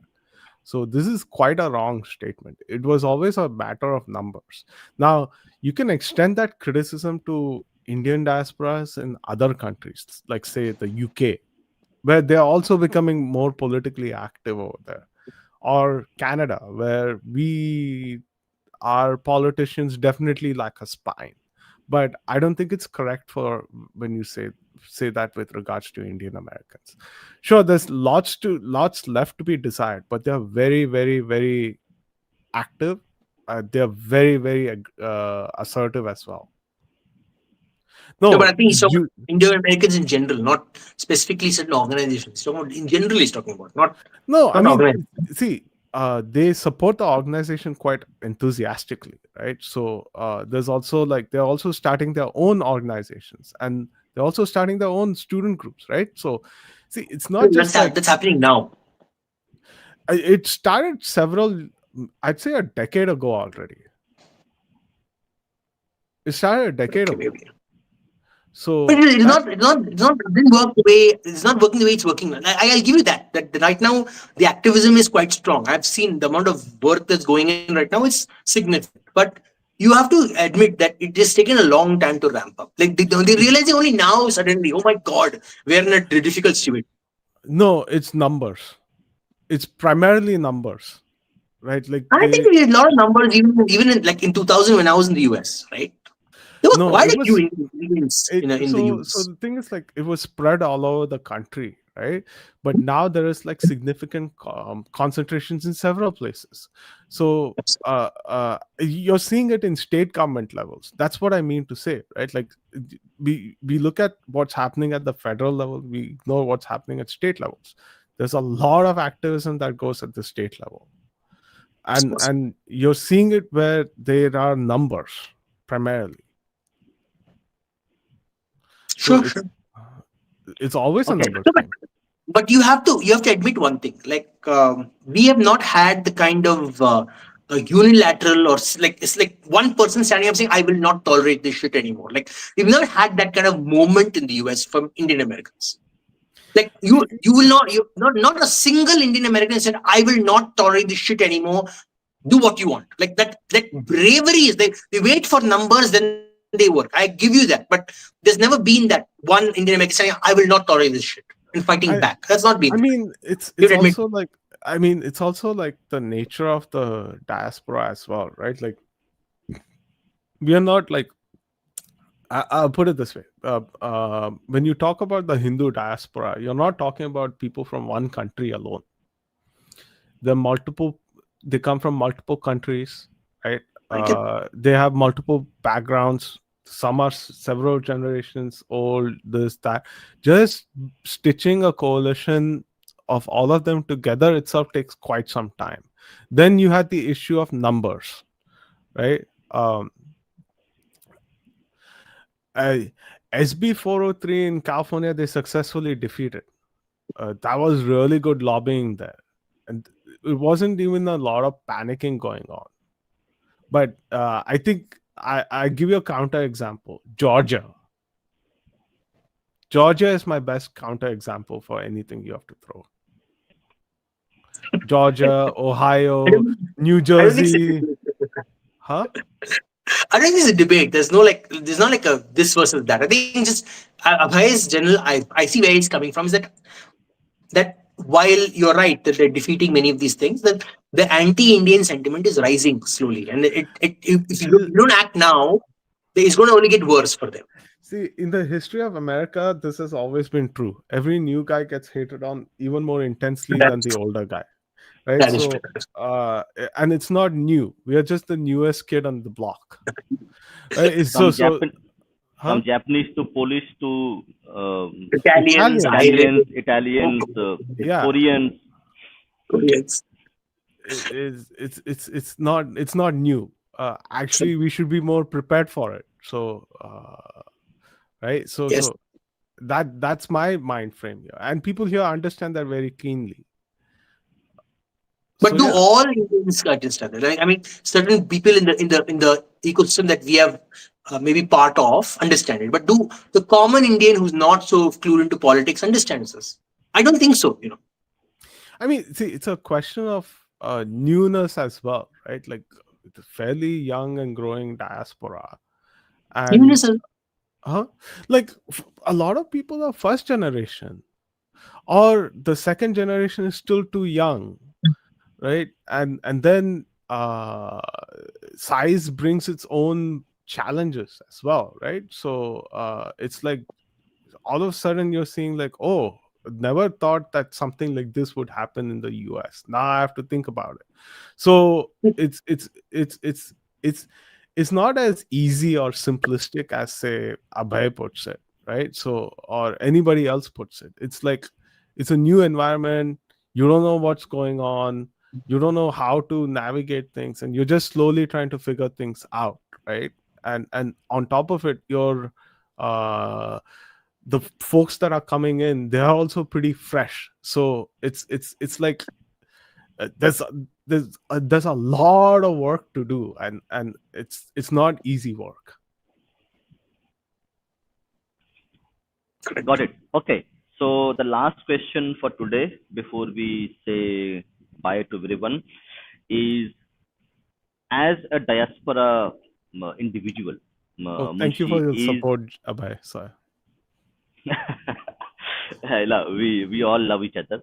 So, to question to both of you actually, as a diaspora individual, as part of diaspora, okay, if you have been or not, whatever may be the case, what is the expectation of you as a diaspora individuals from Bharat, from the uh, umbilical cord of motherland?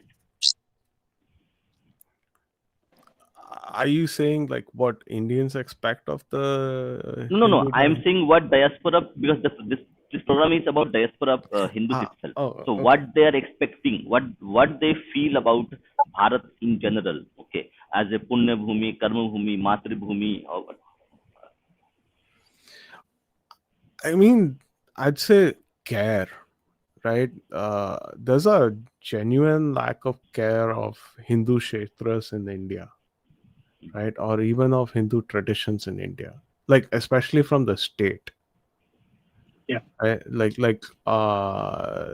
That you need to fix that, because unless the Indian state fixes that, you're quickly going to make a sour relationships with your most successful diaspora group. So the Indian state definitely needs to double down and uh, do something to care about India as a country. And I'm not trying to deny that the current government's not doing anything, but a lot more needs to be done, and much more quickly, right? Like I don't want to crawl through a stinky alley with gutters and dirty water lying around to just see my Bhagwan. I want it to be a pleasant experience, But that right? requires the local Indian population to also behave properly among these two kshetras. That's why exactly I'm Though, saying, no, your bhakti for your Devi, your Bhudevi should also be part of the Tirtha Kshetra, should be part of the general population, like the general area. Unless that comes among Hindus, it's not going to change. the government of India can do it if it wants. Why should it do it? That's my point. Why No, are we why expecting shouldn't the it? government to do it? No. I mean, see, I'm because it has the most amount of at least in this space, right? When it comes to public education and advocacy, it has the most amount of resources and most amounts of pull to do it, right? Now, That is uh, if the government can convince people to not defecate openly, then definitely it can convince people to not trash. It it just didn't needs to convince them. double. It just gave them a toilet at home. There was a lot of like campaigns too, right? You had That's like, see, that is a form of persuasion at the end of the I day, agree. I'm not disagreeing. I'm just being contrarian for the sake of being contrarian. right? So they had a lot of like, what do you call, public service movies, like Akshay Kumar is like trying to advocate for the use of toilets and all that, and etc., right? To So me, that's dumb. Actually, stop using Bollywood stars. Get people who actually with no, but influence in it your was effect communities. no it was effective, right? What it they did engage with other people as well, but either way Yeah, it was effective, Shastri, right? Shastri. But the thing is that the Modi government built the toilet first, and then they had the message. The problem Yeah, was previously that they would have the message, and there is nothing on ground to actually support it. Yeah. No, that's definitely true, but I think if it can do it with what I'm trying to say is, if it can do it with respect to toilets, right, then it can definitely do it with respect to trash. It can definitely indeed, do it no. with respect to Swachh Bharat street Abhiyan was culture. that only. No, See, I'm saying it's lot of messaging with lot enough. Like you'd understand one thing. India is not going to change if people are going to like just. I'll tell you to do something, and then like there's like no consequences for not doing it. yeah. I mean, see, I'm not saying that the government's not doing anything, right? Like, my own neighborhood in India, right? They have 4 different types of trash segregation. That's more than what I get here in North America, right? So it's working. I'm just saying you have to double down on what is successful, right? And you need to work at a fast Implementation is pace. a problem. Implementation No, is a real problem. it's not even implementation. It's the pace and scale. So they need to scale up even more, and they need to increase the pace at the same time. No, Tamil Nadu temples are not. What's he talk? What is he talk? I mean, what is this nonsense? See, if you Are I'm you? South Oh, Indian. wait. Like I live in the place where you're talking about. So don't talk shit. Okay. I mean, this If is you're a fake, I if you have a fake account, then it's your problem. But myself, Anand, and Shastri know about the place where we live actually. So don't talk see. But all this shit. this is ridiculous. This is ridiculous, nonsensical statement to make. Yeah, because I've somebody been to comes many from the temples fake in account South and tweet India, it. and the trash outside the temple, they just filthy outside the temple. Don't give me this bullshit. I'm sorry, I'm a South Indian, I'm a Tamilian. What nonsense is this? I mean, I get so angry when a South Indian says this nonsense. This is I, typical. You're actually racist. The racist attitude that you have, thinking you're superior to someone else, is unacceptable. I can walk for 10 minutes, take a picture of the temple nearby, and take pictures and show you what the real case is. So this fake thing and this spreading lies, stop doing this. Okay? Even You major are not going to get temples, away from it. yeah, even major temples, HRC does not do a good job of maintaining them. The shoddy maintenance work itself should bring a lot of shame to Tamils. Like, it's really bad, and it stinks. Temples don't stink. You go to Should not Tirupati, stink. it should not stink.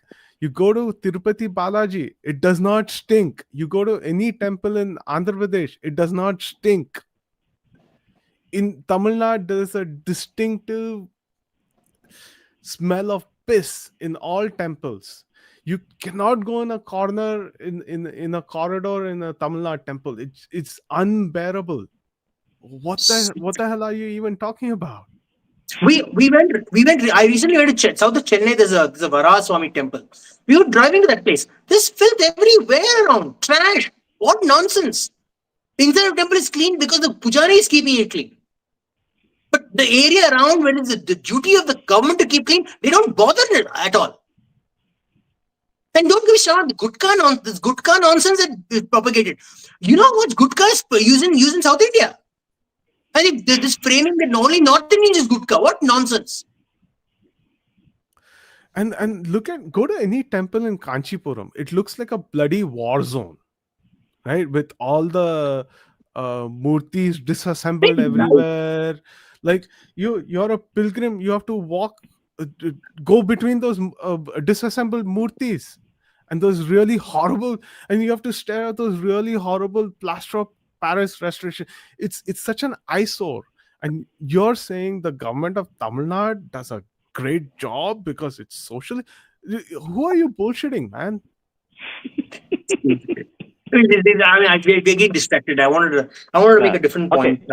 Yeah. Go ahead. We're getting distracted by him, man. This is typical No, of I mean, social.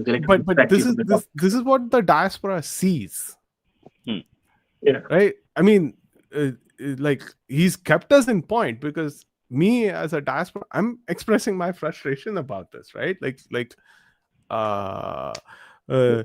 And it's like this is what I see, and this is what I want the government to fix, right? Like I can empathize with okay, Swachh Bharat and all of that, but I cannot.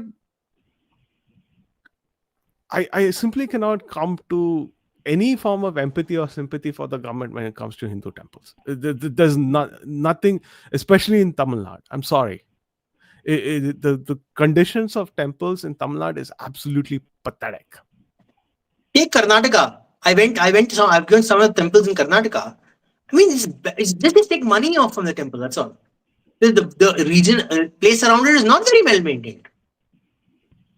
It's a mess. There's traffic, there's trash, there's shops everywhere blocking the road. There's no place for you to the reason to go to temple is for introspection, for peace, for tranquility, not to be like with chaos and people standing around and blocking the road and making noise and throwing trash and dogs running here and there. That's not what the temple is meant to be.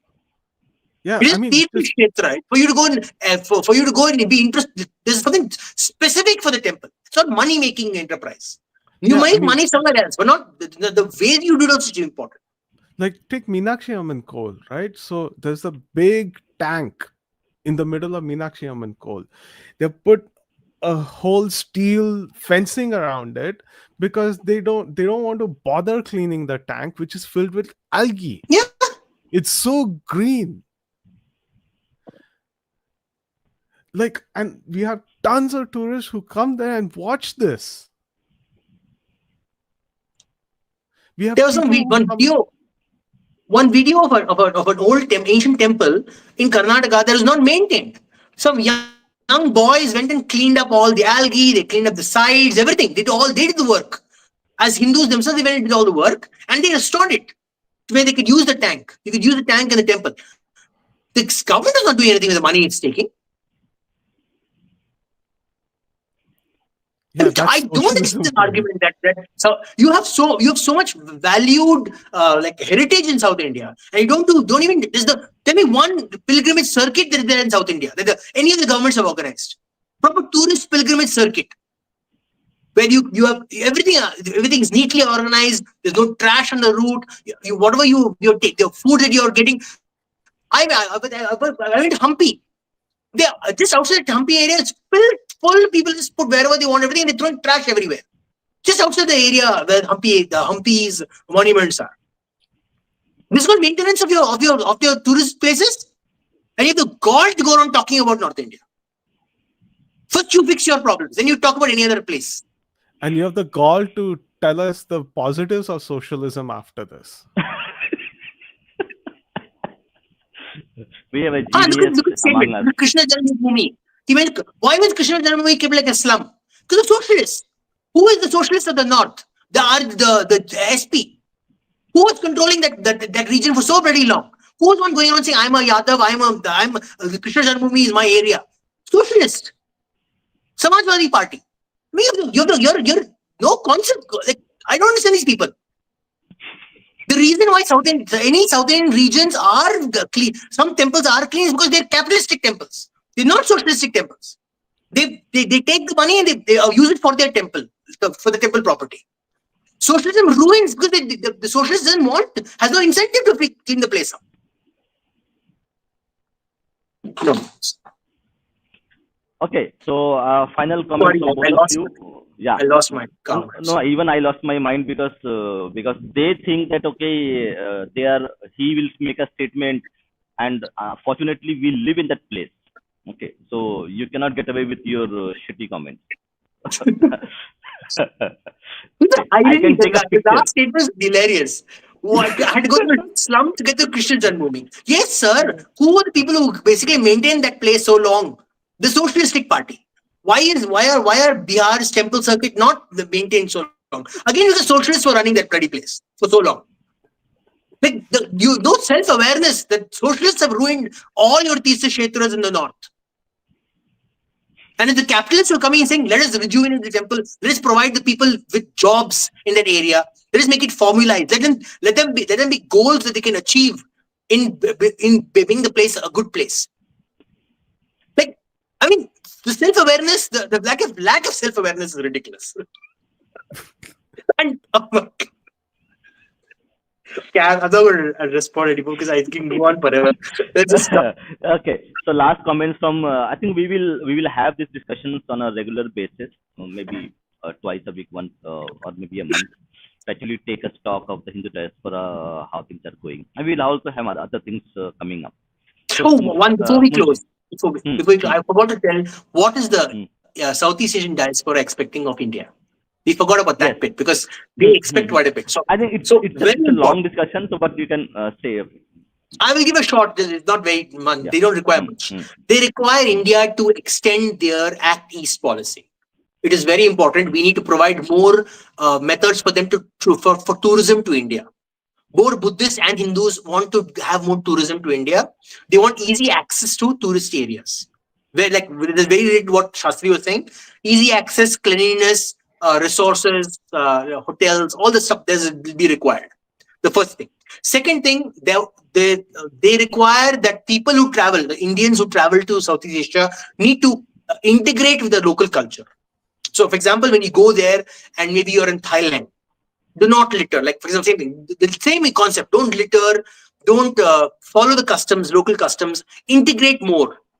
Be Hindu, be proud Hindu, but integrate more. Same with Japan. If you want to travel to Japan, you're a Hindu. I don't think so. Many Japanese will have a problem with Hindu being openly Hindu in Japan. Just be more integrated with the local culture. So I think the Indian government needs to do a little bit more in terms of preparing the travelers who travel, especially those who go for work, right? Prepare them in advance so they know the mores and stuff. Maybe a pamphlet, maybe a one-day training course, something like that. I don't know. My BJP government fixed Kashi Vishwanath. It's also fixing Ayodhya, right? And it is also sponsoring, what do you call that? Renovations of several Tirtha Kshetras in states they rule. Yep, exactly. In states they Someone rule. needs to travel more. I do. If you are a keyboard warrior, then you will know only bad things. When was the last time anybody went to Shani Shingnapur to see what they changed over there? Or the renovations that they did in Nashik at Panchavati?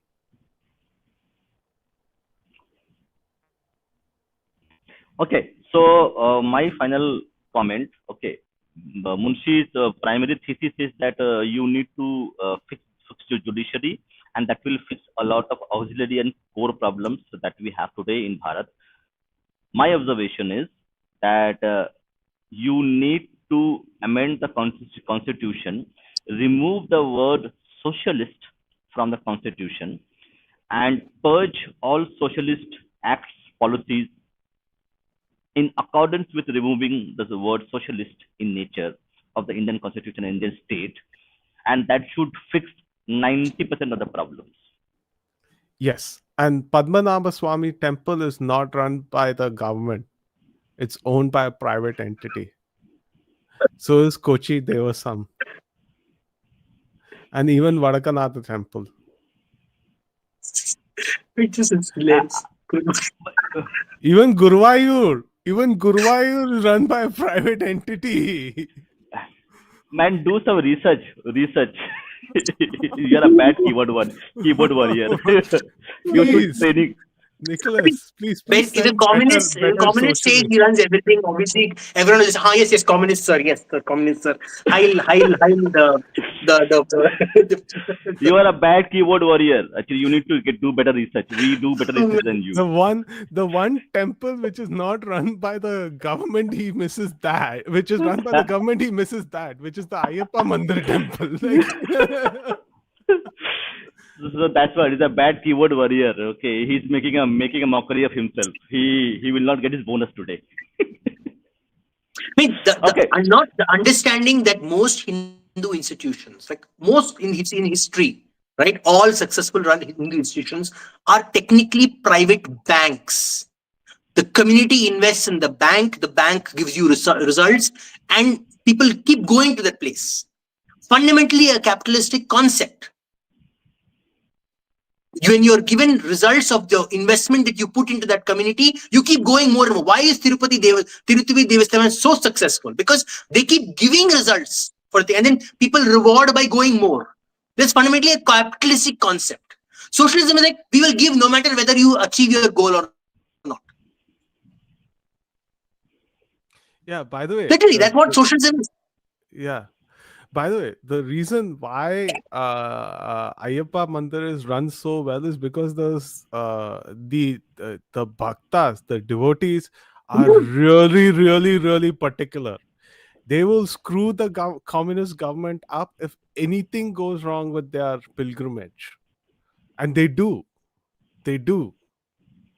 right? So even the one temple that you missed, which is run by the government, is only run by the government because the bhaktas are very fanatical about about having a really good experience for their pilgrimage. Yep. So thank you. And Didi, we need to have you on the discussion as well. Discussion. Okay. So we'll have Didi also come and join us and discuss and share her brilliant views. So we'll have you sometimes as well. And do watch the program from beginning. So we have covered a lot of topics, very interesting topics. So thank you, Anand, and thank you, Munshi. We will again reconnect. There are some programs are being developed for diaspora topics itself. So they will also will be coming in coming weeks. So Jai Shri Ram, Vande Mataram. See you in 2 p.m. with Awas Maldiya ji. Jai Shri Ram. Vail, victory, Vail to represent South India. Vail, victory, Vail.